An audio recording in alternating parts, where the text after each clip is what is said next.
Hello friends, आज का हमारा टॉपिक है पीजी सेमेस्टर 4 में एक पेपर होता है डिजिटेशन।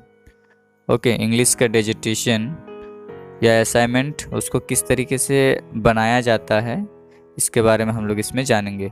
इस टॉपिक में हम लोग जानेंगे कि डिजिटेशन को कैसे लिखना चाहिए, टॉपिक कैसे चूज़ करना चाहिए, कितने पेजेस का डिजिटेशन पेपर होना चाहिए, किस तरीके से बाइंडिंग करवाना चाहिए, फॉन्ट स्टाइल क्या होना चाहिए, मार्जिन क्या होना चाहिए, ओके, और फ्रंट पेज का डिज़ाइन कैसा होना चाहिए। इस तरीके के सारे सवाल के बारे में हम लोग इस टॉपिक में जानेंगे और इस टॉपिक को लास्ट तक आप देखिए।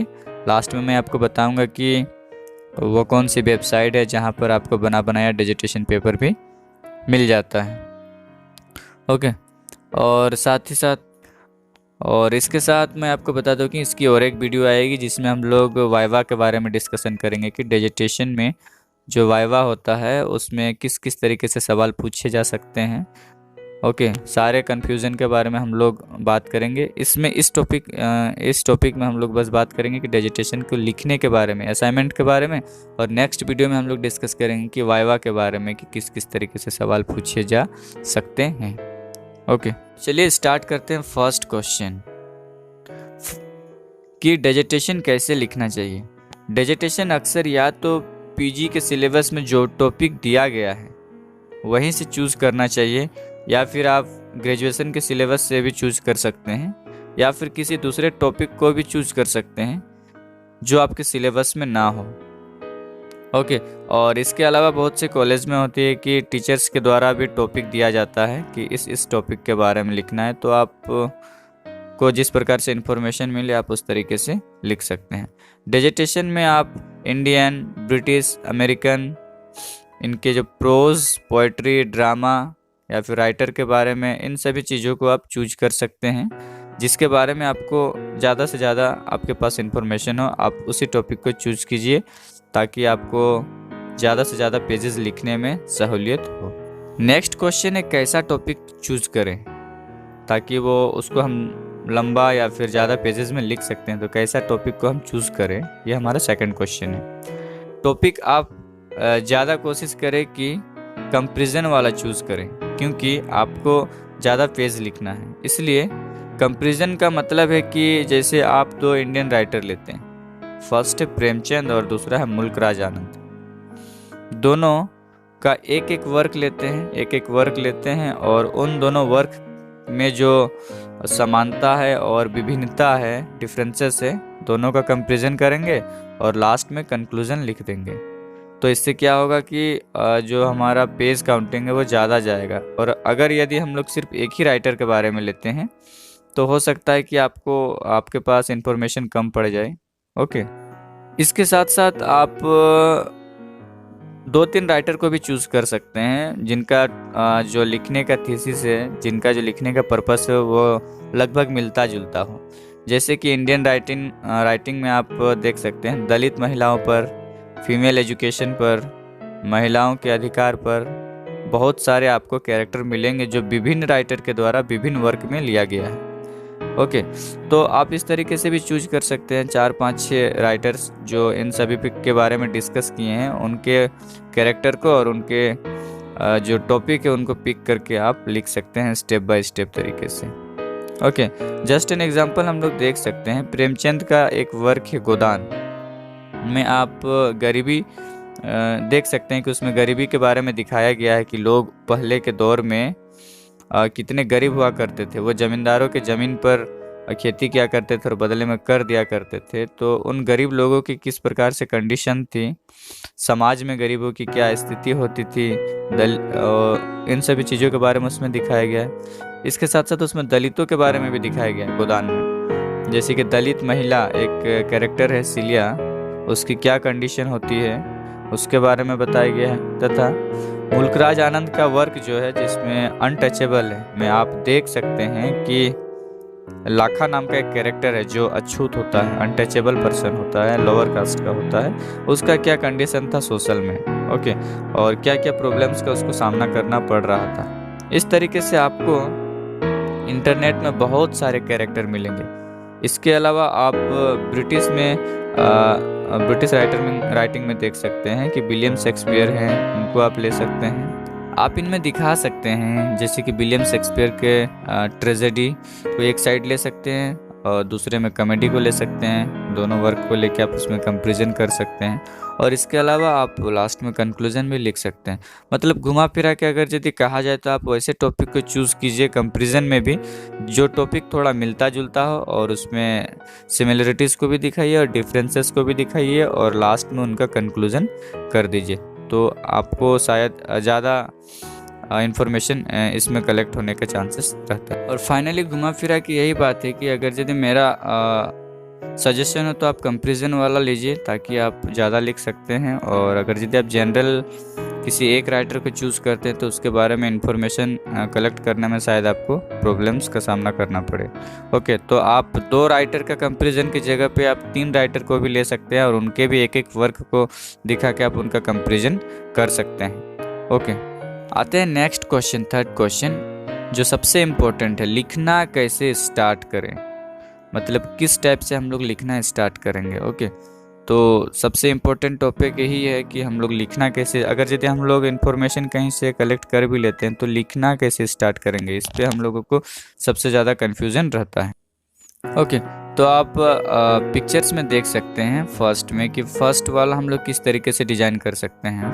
फ्रंट पेज जो होता है आप इससे बेहतरीन तरीके से भी डिज़ाइन कर सकते हैं, आपको जो सैम्पल है वो इंटरनेट पे मिल जाएगा। तो वर्बली मैं एक सैम्पल के रूप में दिखा रहा हूँ कि आप इस तरीके से कर सकते हैं, जैसे कि social realism in the novel of Mulk Raj Anand and Premchand a comparative study.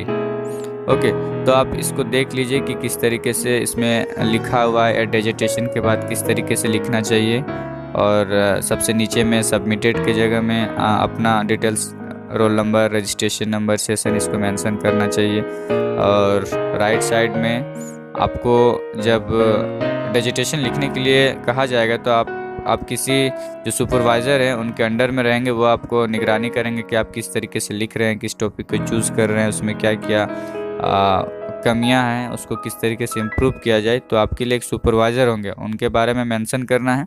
बहुत जगह पर इस पे प्रिंसिपल का भी बहुत कोई नेम मेंशन करते हैं, ठीक है, तो आप वो भी मेंशन कर सकते हैं, कोई दिक्कत नहीं है। नेक्स्ट पेज में हम लोग लिखेंगे सर्टिफिकेट के बारे में कि इसको सर्टिफाई कौन कर रहे हैं। तो स्वाभाविक सी बात है, सर्टिफाई जो करेंगे तो सबसे पहले हम लोग जो लिख रहे हैं जिस टॉपिक में उसके बारे में यहाँ पर थोड़ा मेंशन करेंगे। This is to certify that the present dissertation या project work entitled social realism in the novel of Mulk Raj Anand स्कूली and Munshi Premchand Godan a comparative study, इसको आप हाईलाइट कर सकते हैं। आपका जो टॉपिक होगा उसको आप हाईलाइट कर सकते हैं, डीप में कर सकते हैं। ओके, और बाकी जो आपका रोल नंबर है, सेमेस्टर है, जो कुछ भी है, उन सभी चीज़ों का आप एक एक करके दर्शाइए। और नीचे सुपरवाइज़र का नेम लेफ्ट साइड में और राइट साइड में आप डिपार्टमेंट की जो HOD है उनका नाम मेंशन कर सकते हैं।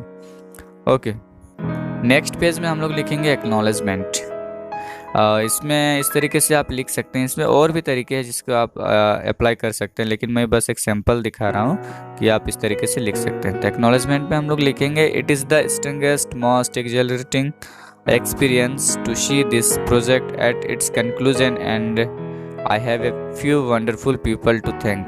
मतलब इसमें आपको उन सभी लोगों के बारे में लिखना है जिन्होंने आपको इस डेजिटेशन पेपर को लिखने में मदद की है, मतलब जिन्होंने आपको सजेशन दिया है कि आप इस तरीके से लिखिए, मतलब जिन्होंने आपको कम्प्लीटली सपोर्ट किया है, थोड़ा सा भी सपोर्ट किया है, तो आप उनको यहाँ पर उनका नाम मेंशन कर सकते हैं और उनको धन्यवाद कर सकते हैं इस एक्नॉलेजमेंट के थ्रू।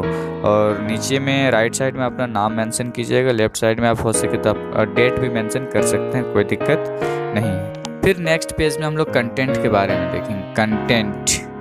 कंटेंट के बारे में कहने का मतलब है कि हमने जो जो चीज़ों को चूज़ किया या फिर हम लोगों को जिसके बारे में अब लिखना है, आगे जो पेजेस में हम लोग जिसके बारे में लिखेंगे, जिस टॉपिक को चूज़ करेंगे उसके बारे में हम लोग लिखेंगे, उसी के बारे में इस कंटेंट में आपको दर्शाना है।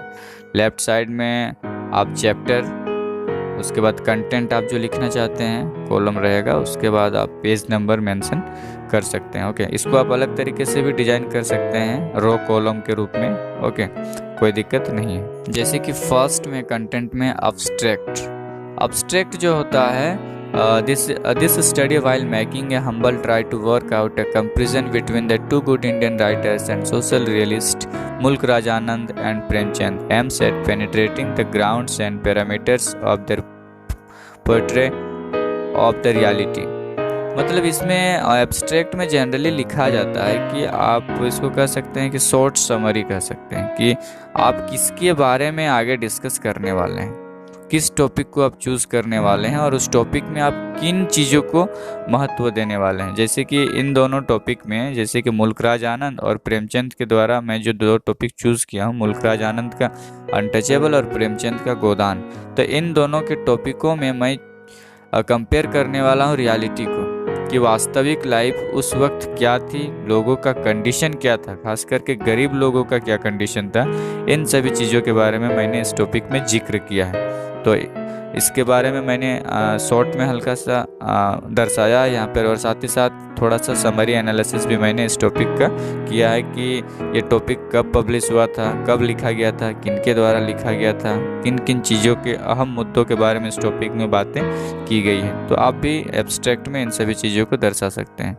जैसे कि आप कोई भी टॉपिक लीजिए तो उसके बारे में आप थोड़ा सा शॉर्ट समरी 2, 3, 4, 5 पेज का आप यहाँ पर दिखा सकते हैं। और इसके अलावा अगर यदि टीचर्स का कोई सजेशन हो तो आप उनके सजेशन को भी फॉलो करके लिख सकते हैं। ओके, अब हम लोग लिखेंगे इंट्रोडक्शन के बारे में। ओके, चैप्टर 1 में, जो करीब 2 या 3 पेज के आसपास होना चाहिए, जिसमें राइटर के बारे में कंप्लीट इन्फॉर्मेशन होना चाहिए। अच्छा, यदि आप 2 राइटर को चूज़ किए तो दोनों राइटर के बारे में आपको लिखना पड़ेगा कि उनका जन्म कहाँ हुआ, वो किस एज से बिलोंग क्या करते, तो उनके पापा का नाम, माँ का नाम, फैमिली कंडीशन, एजुकेशन क्वालिफिकेशन उनकी कहाँ कहाँ से अचीव हुई थी। इन सारी चीज़ों को आप डिस्कस कर सकते हैं। मतलब थोड़ा सा लंबा खींच सकते हैं, 3, 4, 5 पेजेस का आप इसको लिख सकते हैं, कोई दिक्कत नहीं है।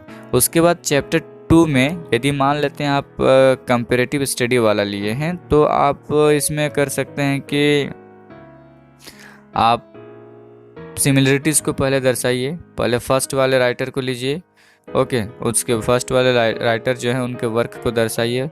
उसके बाद फिर चैप्टर 3 में चल जाइए तो सेकंड वाले राइटर को लीजिए, उनका सिमिलरिटीज़ को दिखाइए कि इनके वर्क और उनके वर्क में क्या क्या सिमिलरिटीज़ हैं, ये चीज़ें दिखा सकते हैं। फिर नेक्स्ट चैप्टर आप जब लिखिएगा तो उसमें फर्स्ट राइटर के डिफरेंसेस के बारे में लिखिए, और फिर नेक्स्ट चैप्टर उसके बाद जाइएगा तो उसमें सेकंड राइटर के डिफरेंस के बारे में लिखिए, उनके वर्क के डिफरेंस, कि दोनों का वर्क में क्या सा डिफरेंस है, कौन कौन सा डिफरेंस है।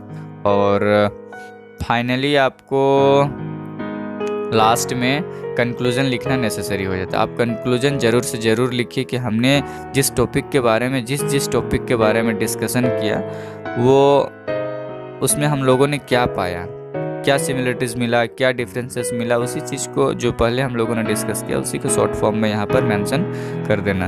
और लास्ट में सबसे इम्पोर्टेंट है लिखना बिब्लियोग्राफी लिखिए। इसे लिखना बिल्कुल भी ना भूलें। बिब्लियोग्राफी को अल्फ़ाबेटिकल ऑर्डर में लिखें तथा MLM या फिर APA स्टाइल में लिखें, जैसा आपको कॉलेज से निर्देश मिले। APA स्टाइल ज़्यादा बेहतर होता है मेरे विचार से, तो फिर भी आपको जिस प्रकार से इंस्ट्रक्शन मिले कॉलेज से तो आप उसको चूज़ कर सकते हैं, APA या फिर ML स्टाइल को। ओके, बिब्लियोग्राफी के बारे में थोड़ा सा जानते हैं कि बिब्लियोग्राफी होता क्या है। बिब्लियोग्राफी का मतलब होता है रेफरेंस, मतलब कि आप जो पूरा टॉपिक लिख रहे हैं उस टॉपिक के बारे में आपने इन्फॉर्मेशन कहाँ कहाँ से प्राप्त किया, आपका जो डेटा है उसका कलेक्शन आपने कहाँ कहाँ से किया। हो सकता है आप नेट से कलेक्ट किए हैं, हो सकता है आप मैगजीन से कलेक्ट किए हैं, हो सकता है किसी राइटर के बुक से किए हैं। ओके, तो इन सारे सोर्सेस के बारे में आपको यहाँ पर लिखना पड़ेगा। जैसा आपको वीडियोस में मतलब पिक में जैसा आपको दिख रहा है इस तरीके से आपको लिखना पड़ेगा। आप थोड़ा बहुत जो फ्रंट लेफ्ट साइड में जो आपको बिंदु बिंदु दिख रहा है, हो सकता है आप यहाँ पे स्टार भी दिखा सकते हैं, एरो भी दिखा सकते हैं, कोई दिक्कत नहीं है आपको। और आपको ये सब कहाँ पे मिलेगा, आप कहीं से भी चूज़ कीजिए, लिखिए। इंटरनेट पे आपको ऐसा बहुत सारा सोर्सेस मिल जाएगा जिसको आप कॉपी पेस्ट कर सकते हैं। उनके लिंक को कॉपी करके यहाँ पे पेस्ट कर दीजिए। ओके, लेकिन अल्फ़ाबेटिकल ऑर्डर में होना चाहिए। और इसके साथ साथ आप और कहीं से भी खोज सकते हैं या फिर टीचर से भी थोड़ा सा हेल्प लेकर आप इसको लिख सकते हैं। ये ज़्यादा डिफ़िकल्ट होता नहीं है, लेकिन मैं हमेशा कहूँगा कि आपको नेट में हमेशा मिल जाएगा, इसके लिए कोई दिक्कत नहीं है। नेक्स्ट इम्पोर्टेंट क्वेश्चन आ जाता है, डिजिटेशन कितने पेजेस का होना चाहिए, कितना पेजेस का लिखना चाहिए हमें।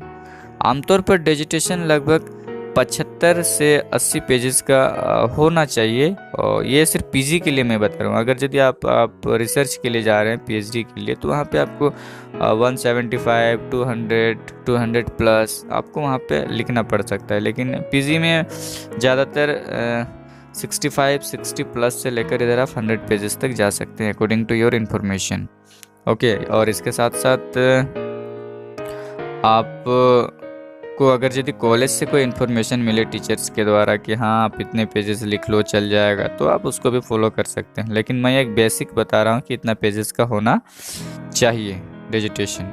अच्छा, इसके अलावा डिजिटेशन पेजेस जो होते हैं उसकी काउंटिंग होती है इंट्रोडक्शन वाले पार्ट से, मतलब चैप्टर 1 से इसकी काउंटिंग होगी। इससे पहले हम लोगों ने जो सर्टिफिकेट, एक्नॉलेजमेंट और एब्स्ट्रैक्ट और कंटेंट, ये सारे चीज़ों के बारे में जो लिखा वो वहाँ से पेज नंबर काउंटिंग नहीं होगी, बल्कि पेज नंबर काउंटिंग होगी इंट्रोडक्शन वाले सेक्शन से लास्ट। नेक्स्ट इम्पोर्टेंट क्वेश्चन आता है कि हम लोग जो डिजिटेशन लिखेंगे तो इनका फ़ॉन्ट कैसा होना चाहिए, कौन सा फ़ॉन्ट लेना चाहिए, फ़ॉन्ट का साइज़ कितना होना चाहिए, मार्जिन कितना होना चाहिए पेजेस में। ओके, 2 लाइन के बीच में मार्जिन कितना होना चाहिए, इस सब चीज़ों के बारे में हम लोग जानेंगे इसमें।